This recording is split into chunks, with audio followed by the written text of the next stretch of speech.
Nation shall rise against nation, and kingdom against kingdom. There shall be famines and pestilences and earthquakes, and this gospel of the kingdom shall be preached in all the world, and then shall the end come. Tell us, when will these things be? And what will be the sign of your coming and of the end of the age?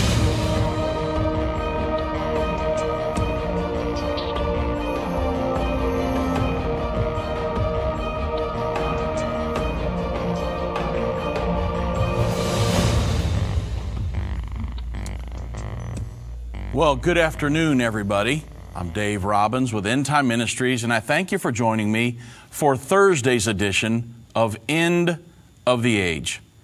Now, there is a particular book that a lot of you may have read in high school or maybe around that time that was called 1984. George Orwell's famous book that predicted this all-seeing eye or big brother that looked over your shoulder and wanted to know everything you were doing, and it was like this some kind of a global government type situation that was spying on you and different things.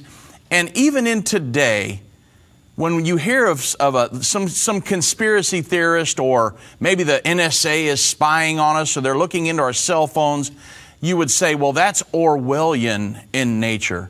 You've heard that term in the news. And so people still look back to that book, 1984, that was actually published in 1949. And so you can see how far back, but I'm going to talk to you today about many aspects of our society that are really close to the scene that we have there in the book 1984. Are we being spied upon? What are the different things that are happening in our society today, that some things you may not even know about? Maybe it's on a global scale and you don't see it in the little town where you live or the city you live in. You're busy going to work and making money to pay your bills and going out to eat, doing whatever you do as a hobby, raising your family, and you don't really see the vice that's closing in. You say, well, Dave, here you are. You're going to try to scare me. Not necessarily trying to scare you. I'm just trying to educate you about really what's going on. Would you rather not know? Okay. So, with that question asked, let's talk about 1984. What I want to do is to kind of set the stage for what I'm going to get into later on in the program, called the Internet of Things and the Internet of Everything, and how this could be used as a precursor to the Antichrist eventual system of the mark of the beast. You can see these things set up.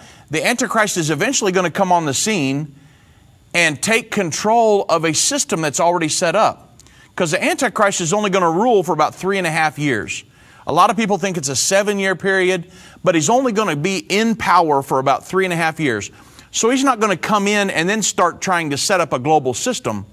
The global systems already will have been set up, and then he's just going to take control of them and start ruling people and controlling them. So we're watching precursors. We're watching that system being set up in many different ways as we speak. So let me set the stage for what I'm talking about later on in the program with the book 1984, because it affected so many of our lives. I've read hundreds of news articles over the years that they said, oh, this is Orwellian in nature. This spying thing the NSA is doing, or what the government's doing, is Orwellian in nature. The world government trying to set up this numbering system for every person on earth is Orwellian. So George Orwell, who wrote the book, he had a huge impact on a lot of people over the years. They said, oh, it's Orwellian. Well, let me set the stage here. The Independent recently reported that this year, 2017, it isn't 1984, but it's really close, and that it's really stranger than Orwell ever even imagined. So, Orwell set his story in Oceania, in the book, one of the 3 blocks or megastates. Now remember, this is back in 1949. So the United Nations was established in 1945. George Orwell was a socialist. And so he's kind of running along these lines, and then he writes the book. And one of the 3 blocks or megastates in his book was Oceania. And it was fighting over the globe in this, from George Orwell from 1984, which of course, obviously, this was 30 plus years ago now. But you're going to see as I go along, it's really close. It's probably even more off into the Orwellian stage than George Orwell even dreamed. And at this point in the book, there has been a nuclear exchange, and the blocks seem to have agreed to perpetual conventional war. They're going to have a war from here on, which is that we have war. There's conflict on the earth right now, perpetual. It's continual. And in the book, probably because constant warfare served their shared interest in domestic control. They kept everything bickering, people at constant upheaval, and they could control people as a result. Well, Oceania demands in the book total subservience to them. It is a police state absolute with helicopters monitoring people's activities, even watching. Now, as I go through here, consider 2017 and things you've heard in the news lately. There were helicopters monitoring people's activities in the book, even watching through their windows. But George Orwell emphasizes that the people looking through the windows were thinkpol, or the thought police. And so these are the people that really monitored the proles, which were the lowest 85% of the population outside of the party elite. So you had the globalists, the internationalists, we would call them today, that ruled everybody under them. And that's kind of where, if you think about it, you've got the United Nations, the establishments around the world. They're the ones that are seeking to usurp authority over everybody else, or in George Orwell's book, the proles. Now, the thinkpol, or the thought police, they moved invisibly among society, seeking out and even encouraging thought crimes, so that they could make the perpetrators disappear for a reprogramming, or in the re-education camps. And then the other main way, the party or the elite supposedly, they were symbolized in the mustache-figured Big Brother that was on the screens everywhere, and he was always watching. You've heard the term Big Brother throughout time in hundreds and hundreds of articles and different television programs and things. Big Brother. And it encourages, and the police correct thought is through the technology of the telescreen. This big guy with this mustache figure that was watching everybody on telescreens. Well, these were metal plaques that transmit things like frightening videos of the enemy armies and, of course, the wisdom of Big Brother. But the telescreen can see you too. It's not you're just watching TV. This thing could see the people as well. So it actually was watching them. And during mandatory morning exercises, the telescreen not only shows a young, wiry trainer leading cardio, it can see if you're keeping up with it and doing your exercises. So they were keeping track of everybody by these telescreens. Now, I'm going to get into this in a second, and if you haven't heard of some of the things going on lately, it might blow your mind a little bit, because some of these things are happening as we speak, or they're trying to develop these kind of technologies. And these telescreens in George Orwell's 1984 book, they're everywhere. They're in every room of people's homes. They're at the office. People use them to do their jobs. I mean, they are everywhere. And this Big Brother, this governmental system is keeping control of everybody, making sure they exercise what they talk about, everything. They want to control their thought process. And so the story revolves around Winston Smith and Julia, who try to resist their government's overwhelming control over the facts. Because it's very important. They controlled the news. They controlled the propaganda, because they were trying to control the ideologies and the thought process of the populace. So their act was rebellion against that, or trying to discover the unofficial truth about the past and recording unauthorized information in a diary. And Winston works at the colossal ministry of truth, on which is emblazoned, the ignorance is strength. And his job in the book is to erase politically inconvenient data from the public record. Now, obviously, that would never happen in 2017, deleting emails and things. Well, maybe I shouldn't bring that up. But let's move on.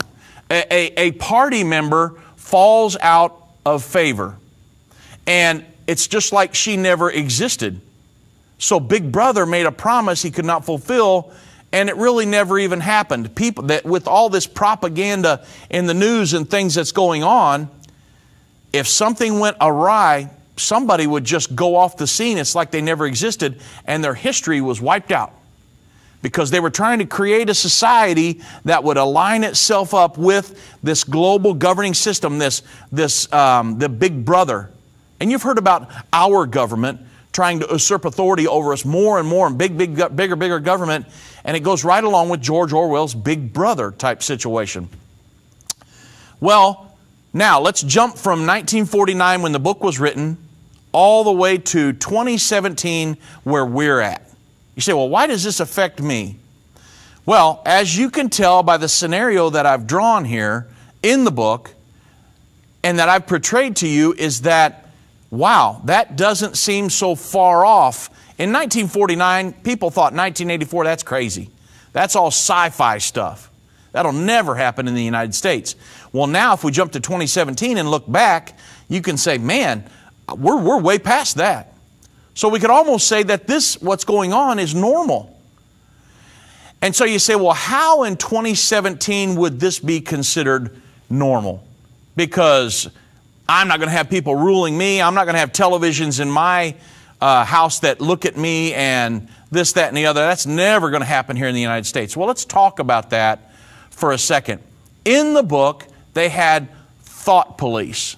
Well, in 2017, we have hate crimes. Hate crimes are thought crimes. We have laws against murder, let's say. But if murder is based on somebody against, let's say, a minority type situation, then it could involve, if it was proven to be a hate crime, and that person could possibly have to spend more time incarcerated than another individual who wasn't based on a hate crime. So it's thought crimes. They want to know, what were you thinking when you committed this crime? It's hate crimes. A lot of us have heard about that in the news. Well, if you think about it, in 2014, just a couple, 2 or 3 years ago, in Houston, a city ordinance was ratified letting city bathrooms be used by either gender. When pastors in the city joined together to speak out on the issue, which was against the Bible, so them as pastors, they said, well, we can't allow this in society. So they spoke out against it in their pulpits.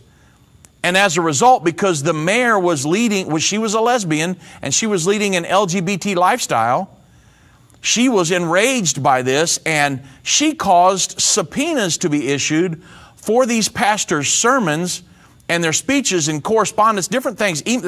She wanted everything, including their text messages that were related to their opposition to the city ordinance. And after really a huge outcry, I'm thankful to say that the subpoena was rescinded, but the ground was broken at that point. It's kind of setting a precedence for stuff that's happening in the future when a pastor or somebody would speak out against the quote unquote the government, or the mayor in this situation, the town government, and she could subpoena all of their speeches and sermons and different things. This was 3 years ago. So you can see how there, in the book 1984, there were the thought police. Well, now we have hate crimes and things like that, where they're trying to control your thoughts. What were you thinking when you decided to do that? And people, they're thinking, I'm really wondering what's going on here, because If you look back in 1984, George Orwell wrote about this stuff in 1949. But it's kind of a normal part of our society now. And then in the book was Big Brother, always watching, always had surveillance methods going on. Well, today we've had recently unwarranted surveillance of people, of American citizens. You've heard about it in the news. And so they had Big Brother in the 1984 book, and people thought back in, when they read that decades ago, that's never going to happen, that's all sci-fi. That should be on the Twilight Zone or something. Well, in today, we definitely have a Big Brother. And he's watching all the time. People are creating digital footprints and things, and those are being stored up in databases to be used. And there have been people who have been indicted over emails and different things and text, and it's becoming more and more common. So you create a digital footprint, and that is being monitored, whether you believe it or not. It is. We're there. And then in the book 1984, they had surveillance telescreens. Well, today we have smartphones and we have smart televisions and things like that, which could possibly be used in the future. Rather than you just viewing that or talking into your cell phone, somebody could be listening the other way.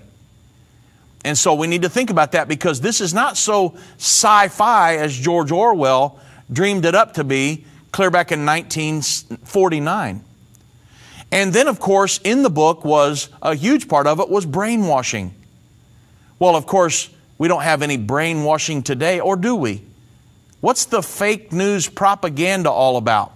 Now, let me give you a for instance of fake news propaganda in 2017.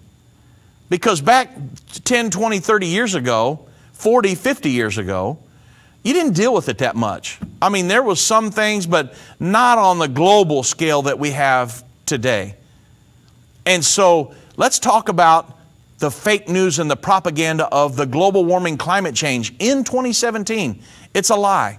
It's spread by the United Nations. It's part of the Sustainable Development Goals. And it's simply a ruse, a disguise, a hoax, a lie for them to promote their global socialistic wealth redistribution schemes. It's what it's all about. And you say, well, how do you know it's fake news? Well, there's hundreds of ways I could prove that. But John Coleman, let's say, who co-founded the Weather Channel, he insists that the theory of man-made global warming, which leads to climate change, is not scientifically credible. Instead, what he states, what little there is for rising global temperatures points to a natural phenomenon within a developing ecosystem. It's simply the ebbs and flows of the life of our Earth. It's going along, it's heated up and cooled down over time, it's normal. In an open letter attacking the Intergovernmental Panel on Climate Change, the IPCC, which is funded by the United Nations, he wrote, the ocean is not rising significantly because they say it is, and the polar ice is increasing, not melting away. Polar bears are increasing in number, not dying off as a result of global warming and climate change. Heat waves have actually diminished, not increased. And there's not an uptick in the number of strength of storms. In fact, they're diminishing. He says that, and I quote, I have studied this topic seriously for years. It's become a political, environmental agenda item. That's it. But the science is not valid at all. Mr. Coleman said that he based many of his views on the findings of the NIPCC, a non-governmental international body of scientists that aimed at offering an independent second opinion of the evidence reviewed by the IPCC. And he added that there's no scientific man-made global warming at this time, period.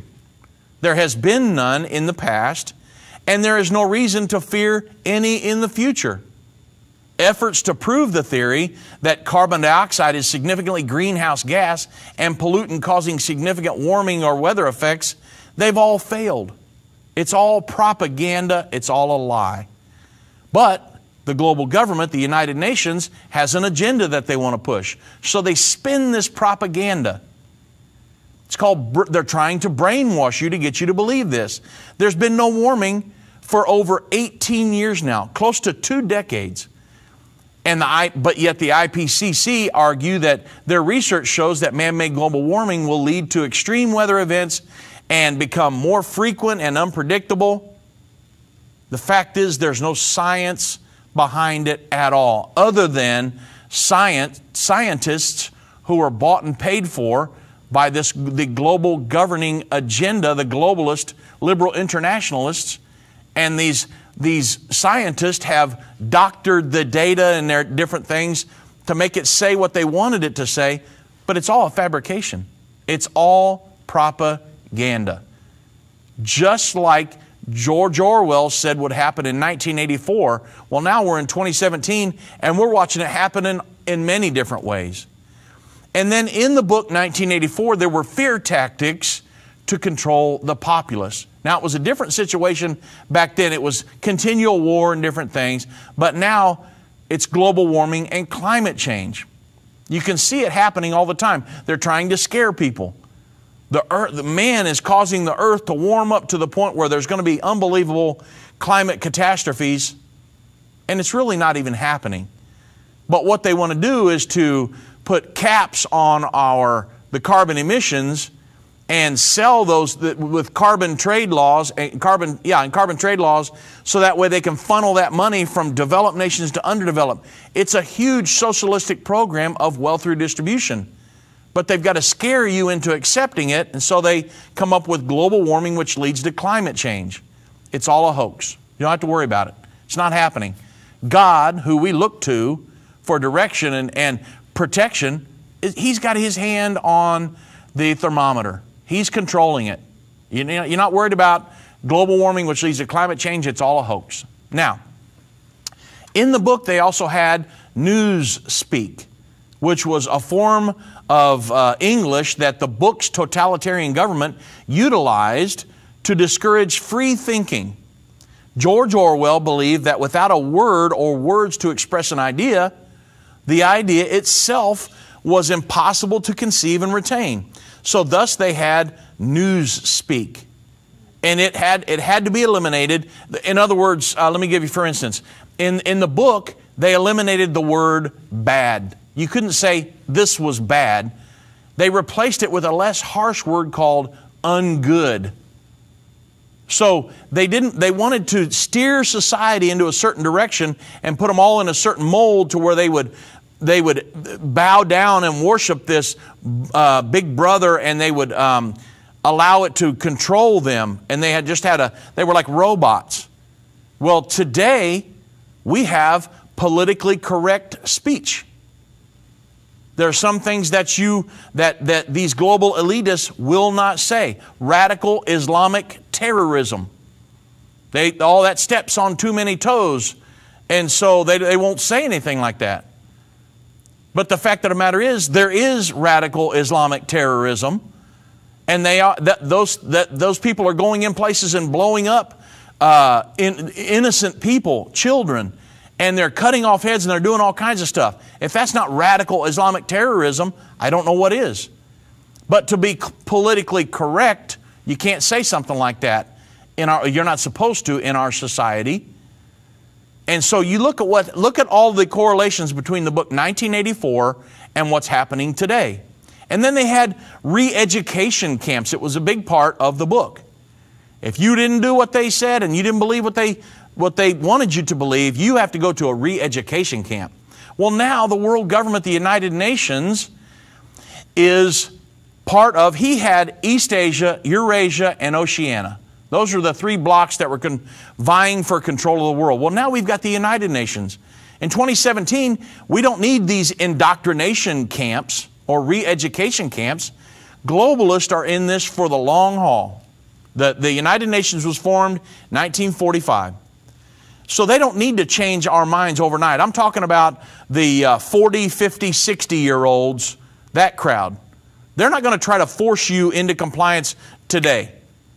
All they have to do is indoctrinate the next generation that's coming up, all about the characteristics of a good global citizen, and they've got it made. We're going to go off the scene. My generation and those above me. And so the ones coming up in school now, all they've got to do is indoctrinate them in the public school systems and in our colleges. And when they get to be my age, they'll be great global citizens. And they will think the United Nations and the Brookings Institute and the Federal Reserve, that these are all good things. I've talked to kids coming out of college that think socialism's great. Yeehaw! And the United Nations is wonderful, and the Brookings Institute and the Council on Foreign Relations and the Federal Reserve, those are all good things. We need those. We don't need any of those.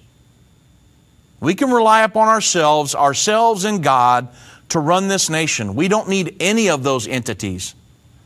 But yet, in George Orwell's book, look at how we've run down the line. And now today we have these things. And George Orwell's book, we're probably way past where that society was.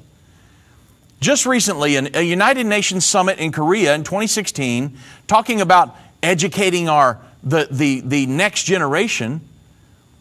A United Nations summit in Korea back in 2016, a year ago, adopted a global action plan demanding a planetary education, on a global scale, and the regime to transform children around the world into social justice warriors and sustainability-minded global citizens. This was a year ago.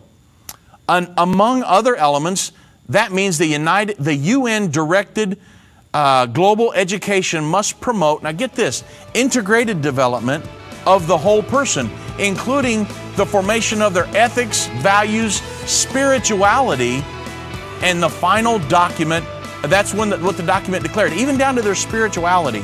So I'll get back to this when we come back after the break, because I want you to realize that George Orwell's 1984, it's really nothing like we've got today and what we're going to have in the very near future. On December 23, 2016, the United Nations passed a resolution that will lead the world into the Battle of Armageddon. Every person on Earth should watch. First step to Armageddon. Irvin explains exactly what happened on December 23, 2016, and illustrates why the events of that day will ultimately culminate into the final battle described in the book of Revelation. Call 1-800-END-TIME. That's 1-800-363-8463. Or go to endtime.com and order yours today.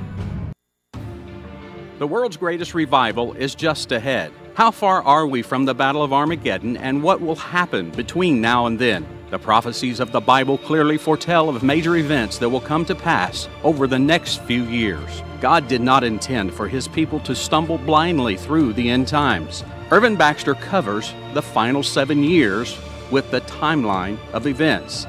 Sixth trumpet war, Israel's third temple, the Antichrist, 666, and the world's greatest revival just ahead. From Here to Armageddon gives the location of the prophecy, explains what it means, and shows how world conditions are presently converging for the fulfillment of prophecy. These cutting-edge teachings will open eyes to understanding like never before. Order your From Here to Armageddon 8-lesson series right now. Call 1-800-END-TIME. That's 1-800-363-8463. Or go to endtime.com. Order yours today. If your station only carries the first 30 minutes of End of the Age, go to endtime.com and click the Watch button to continue today's broadcast. You can also finish up later by clicking the Archives button.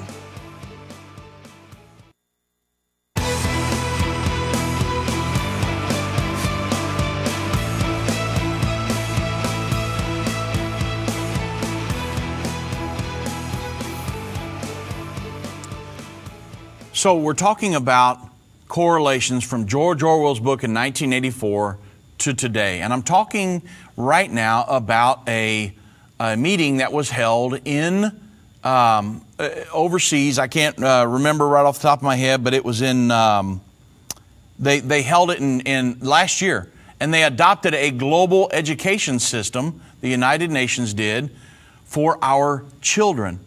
Now, the Global Citizenship Program, it had definitions to be incorporated into the curricula on a global scale. And it states that it should also indoctrinate children so that they understand their responsibilities to protect the planet and promote what the UN and its member governments consider to be the common good. You hear that all the time. So the Global Action Plan is called the Jinju Action Plan. And it states, get this, that education must advance the cause of global citizenship. Global citizenship, to promote the United Nations, to promote global government, to promote sustainability. It's a global citizen. What they're trying to do is they realized we can't shape the minds of the 40, 50, 60, 70 years olds. They're too far gone. So we're not worried about them. What we're worried about is this next generation coming up. If we can indoctrinate them, we don't have to worry about them other ones. We'll just focus on these guys, and when they get up to be the 30, 40, 50 years olds, then we'll have the society that we want. Well, today I want to focus on just one aspect of this ever-encroaching system of governance and ultimate control. Let me introduce you to the Internet of Everything. Quite possibly one of the precursors to the 666 Antichrist system. So, let's get into it. A connected morning. Now, let your mind go here with me. One day soon, your alarm clock will know the date and time of your next meeting, and your car will already know the best route for you to take. Your heat will turn on 30 minutes before the alarm so that your bathroom will be warm and your car will start while you shower. Finally, your car will tell your coffee machine to brew while you get dressed. The connected things in this example are just a small sampling of the numerous smart devices expected to experience explosive growth worldwide in the very near future. A giant global network is forming, which will soon expand from the Internet of Things to the Internet of Everything. Some of the most noticeable connected items already available today might be, let's say, for example, cars, voice-activated assistants, appliances, health monitoring devices, road sensors, public safety and security devices, smart meters on your home, and personal fitness trackers. Connection is inevitable, writes Dan McGuire. He was a media director at the Veneto Daily Post. So much of human experience is based outside of the human being these days, he states. You can't be a functional adult and remain unconnected. Go into a restaurant sometime and look around. See who all's on their phones. Everybody's connected. Well, if somebody was sitting back monitoring all of those, the text and different things going on, they would know that what's going on in the whole restaurant. Now imagine a global scale. You think, that's not possible. Don't think so. That's what they're working on as we speak. An anonymous respondent to a Pew Research article said, the stickiness and value of a connected life will be far too strong for a significant number of people to have the will or the means to disconnect from it. A lot of people don't want to get off Facebook because they've connected to friends that they haven't seen in the last 30, 40 years. And they love it. And they get so connected to it. Imagine jumping off of Facebook today or jumping out of the news or something you're absolutely connected to. There's no way you're going to do that. And there's people that are tracking you that know that. $5 trillion is spent on the Internet of Things over 5 years. It's a forecast.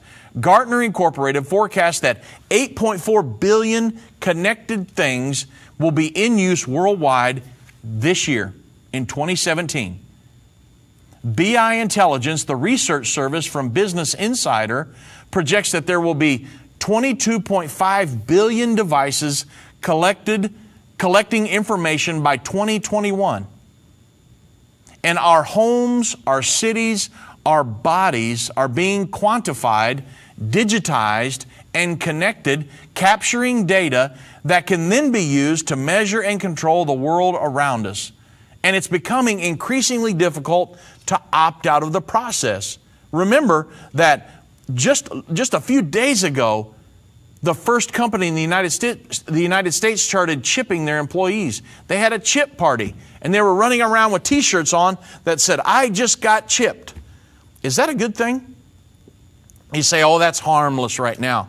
I don't know how harmless it is. That's one thing I will never do in my life.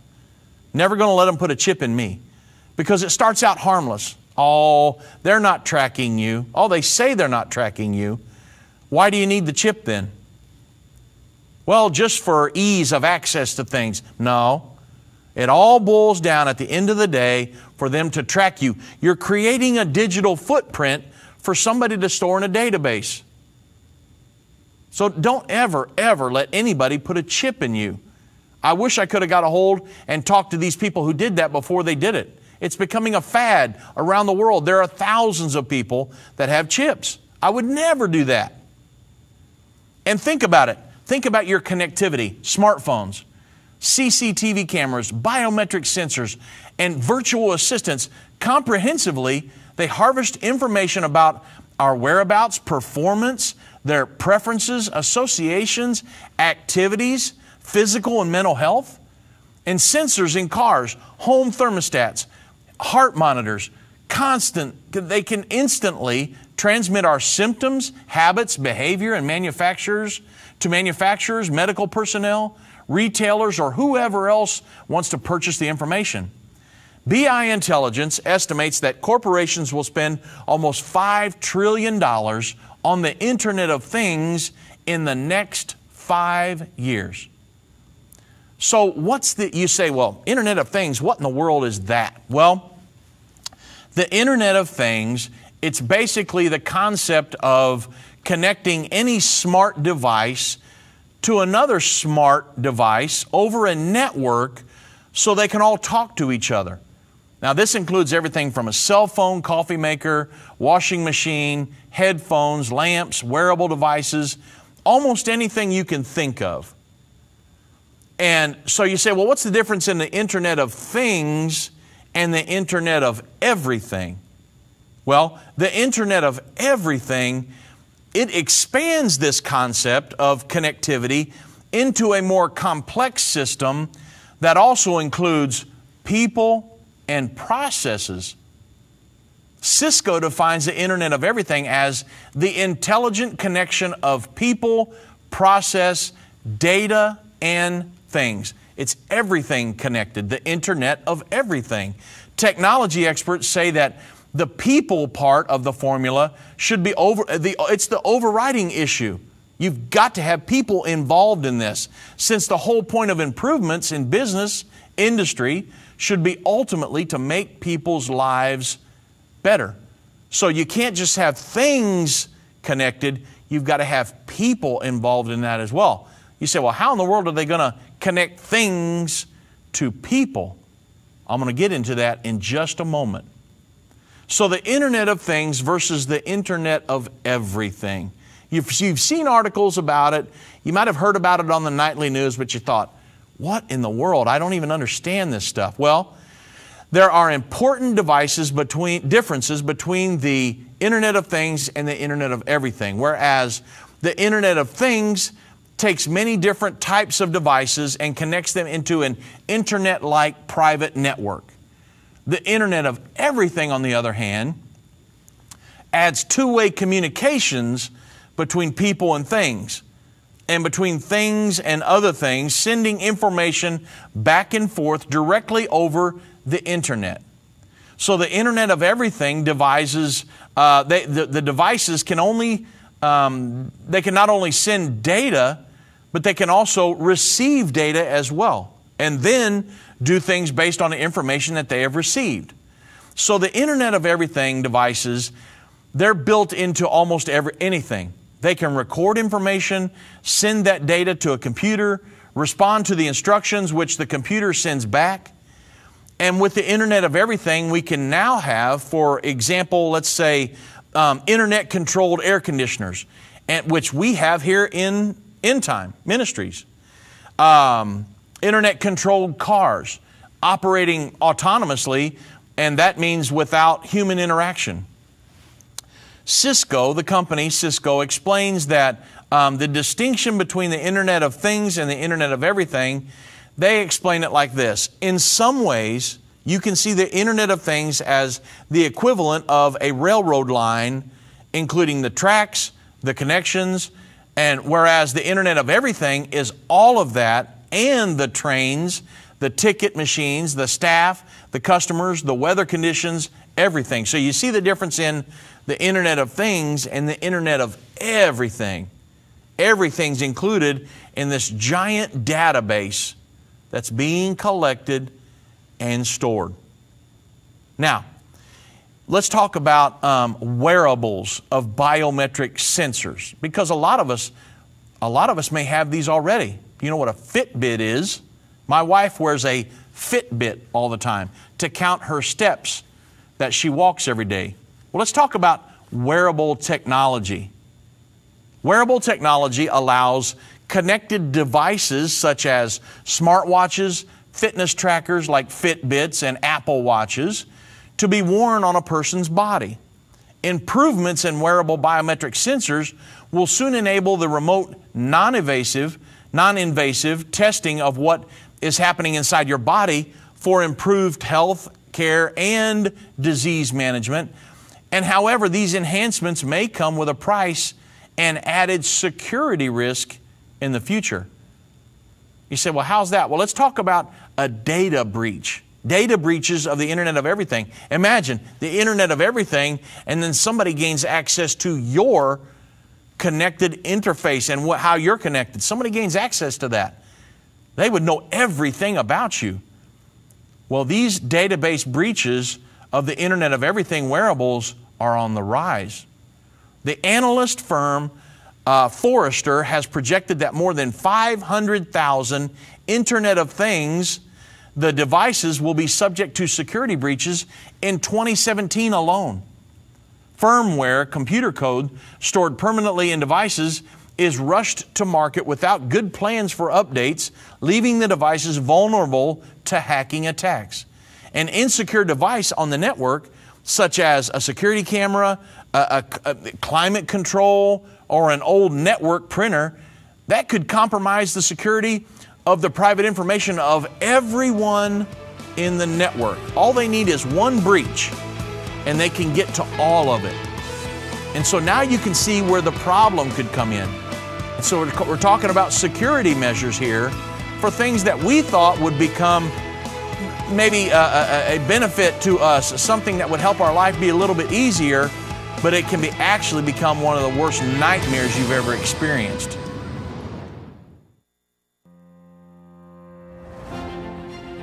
Most people have dreamed of someday walking on the ground where Jesus walked over 2,000 years ago. You don't have to wait any longer. Make this the year for your life-changing experience. This is your official invitation to join Judy and me for our 2017 Fall End Time Prophecy Tour. The trip of a lifetime is a severe understatement. If you could travel to any place on earth, your first choice should definitely be the Holy Land. There is simply no other place like it. Call 1-800-END-TIME. That's 1-800-363-8463 for more information. Ask to speak to Holly or Jana about the tour.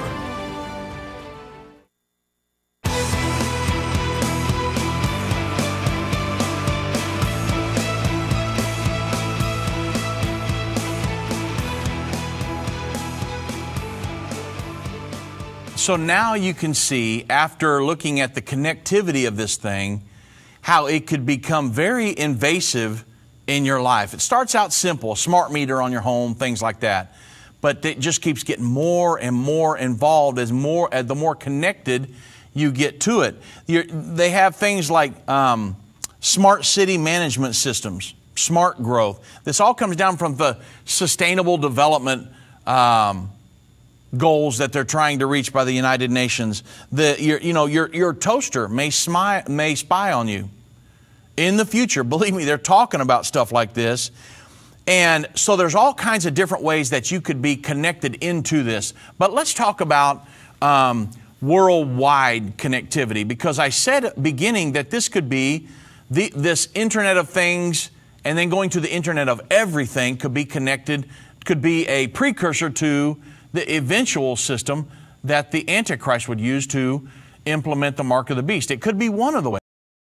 Approximately 648 low-orbiting satellites, so that every square inch of the planet Earth is blanketed with a gigabit internet connectivity.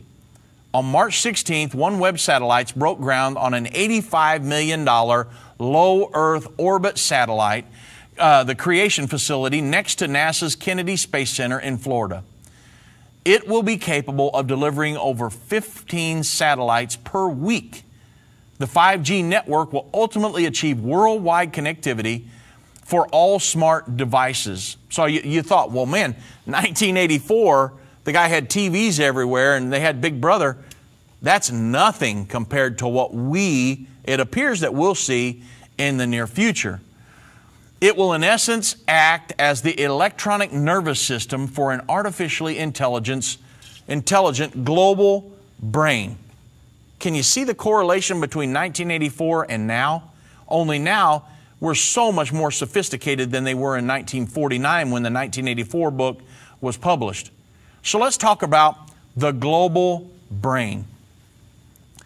The term global brain was coined in 1982 by Peter Russell in his book, The Global Brain. In addition to drawing parallels between the internet and a nervous system, Russell describes in his book how the new technology is leading to the full awakening of the consciousness of humanity. The global brain term is a figure of speech which illustrates the similarities between the human brain and the worldwide network of people and information and smart devices technology. They're going to tie people into this Internet of Everything. So this global network is going to become interconnected into an organic whole. Let's say the futurist, and it's going to function like a brain for planet Earth with all of these satellites. It's going to be connected. And so let's talk about merging human brains with the global brain. So the global brain metaphor becomes even more foreboding and prophetic with the advent of a high-resolution brain interface technology. The Biologic Technologies Office for DARPA, or the Defense Advanced Research Projects Agency of the U.S. federal government, has invested hundreds of millions of dollars into converting neuroscience into neurotechnology. The goal is to create an implantable system that provides precision communication between the brain and the digital world. They want to blend our brains with hard drives, memory chips, and the Internet of Everything.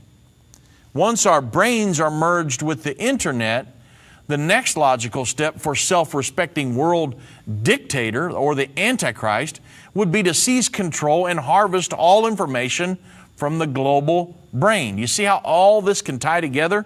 This is way past 1984. You say, well, Dave, you're talking science fiction. No.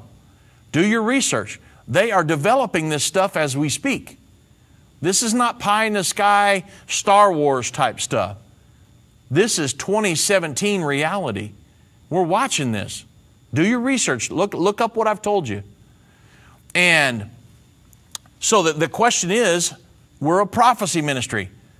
And the question to us is this a precursor? Could this be a precursor to the mark of the beast? Will this Antichrist figure use the Internet of Everything to mimic God? Because the Bible says at one point the Antichrist will stand in a rebuilt Jewish temple and proclaim to be God himself. So he's going to have to mimic God. You just can't have a political figure show up one day and say, hey, I'm God, and everybody go, ooh. It doesn't work like that. He's going to mimic God. Now, He won't have the power that he can't even begin to compare to God. We can't even comprehend God, my finite mind. But yet, this individual, on a limited, extremely limited scale, is going to try to mimic God. Isaiah 14, 13 through 14 reports that Satan rebelled against the very throne of heaven. And he said, I will be like the Most High. And he said, and so through his agent, the Antichrist, Satan plans to become like God, or as much like God as he can be. He's going to mimic God and rule over humanity. He's going to be like a Pharaoh, and everybody that's tried to run the world and control everybody, they're going to a lot of them believe that they were actually gods. Well, in the near future, the Antichrist is going to be the exact same way. And he's going to rule, he's going to seek to rule over humanity, to be worshiped and revered by the masses. In order for Satan's false Christ, or this Antichrist, to counterfeit the role of God, he would have to mimic at least some of God's attributes, so people would follow after him. For example, let's say the omniscience of God refers to his ability to know everything. God is omniscient. He knows everything. Well, this Antichrist will need to at least mimic that he knows everything about everybody. So now, the Internet of Everything is going to monitor everyone's current activities and archive a database of each person's history. Now, I know you think this is sci-fi out there, but I'm telling you, do your research, and you do your research on the Internet of Things and the Internet of Everything. There are people that are setting this mess up. And so that's why I'm telling you about it today. It's very important. George Orwell wrote a book, 1984, and everybody thought, oh, that's sci-fi. You're crazy. Well, now here in 2017, we're way past that. These people are setting things up to actually put this stuff in motion. Now, also, besides the omniscience of God, the omnipotence of God describes how He is all-powerful. And through a vast system of artificially intelligent devices, which communicate through the Internet of Everything over the ultra-fast 5G network, the Antichrist would then be able to attempt to complete control of all military, industrial, economical, political, financial, and religious power. So you see how all this thing could be integrated into this huge system, and the Antichrist could usurp authority over that. That's why you say, well, how's that going to affect us? Because we would, eventually, we could become part of the Internet of Everything. But there will come a time when we will have to opt out of that. Because the Bible says that He's going to put a mark on every person in their hand and in their forehead. Without that, you won't be able to buy or sell. He's going to try to economically sanction you to get you to pledge allegiance to, thereby worshiping Him. So that we will go along until there comes a time when we've got to completely opt out of that. And that's why it's probably not bad for you to be shrinking your digital footprint. I mean, I know that myself, I pay for stuff with debit cards and things like that. I hardly ever use cash. But I know I've got close friends and family members that they almost never use a card. They use cash. What are they trying to do? They're trying to shrink their digital footprint. Because there's all of your digital purchases and things like that, they're being stored somewhere. There's somebody keeping track of all of that. It's been being done for years. And so it's very important that we understand that what's coming in the near future. You say, well, give me step 1, 2, and 3. I can't do that at this point. All I can do is say there is an Internet of Things. They're wanting to create an Internet of Everything. And this could be, I should say, a precursor to the system that the Antichrist will eventually use to control the people of the earth. Because if I've got control of your information, then I can control you. because I kind of got your thought process. Where do you buy your gas most of the time? Where do you shop most of the time?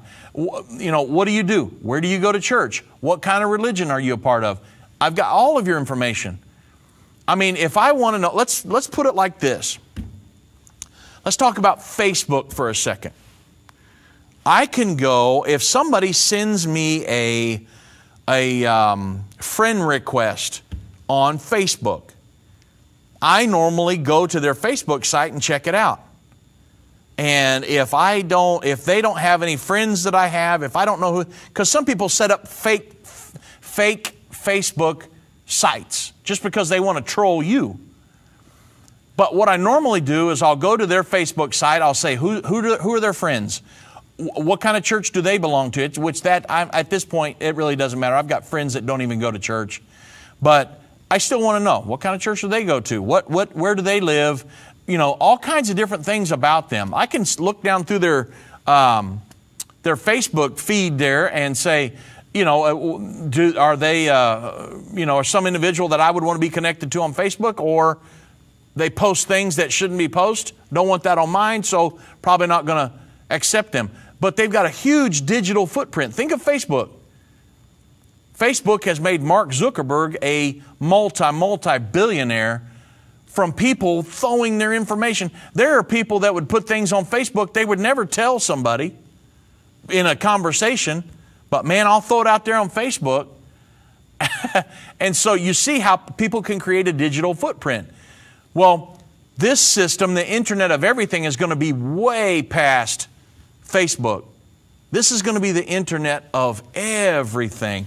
Every aspect of your life is going to be included in this Internet of Everything. Well, imagine if I could crack the code and get into your information of every aspect of your life. It appears that this may be a precursor to the eventual system, part of it, that the Antichrist will usurp authority over in the near future. They're trying to establish it.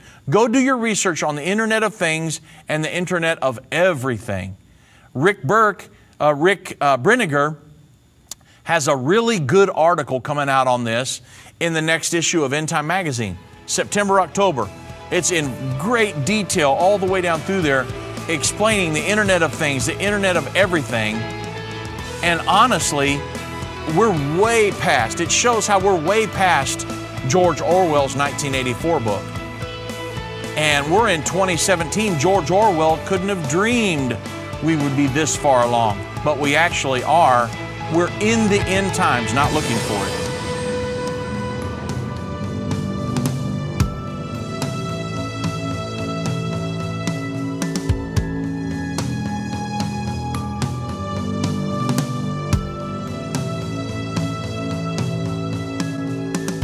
End of the Age is a production of End Time Ministries. This broadcast will be available on our website, endtime.com, in the archives section. On our website, you'll also find more information about how current events are fulfilling Bible prophecy. To reach our operators, call 1-800-END-TIME. That's 1-800-363-8463. End Time Ministries is partner supported. We would like to say thank you to our partners who made this broadcast possible.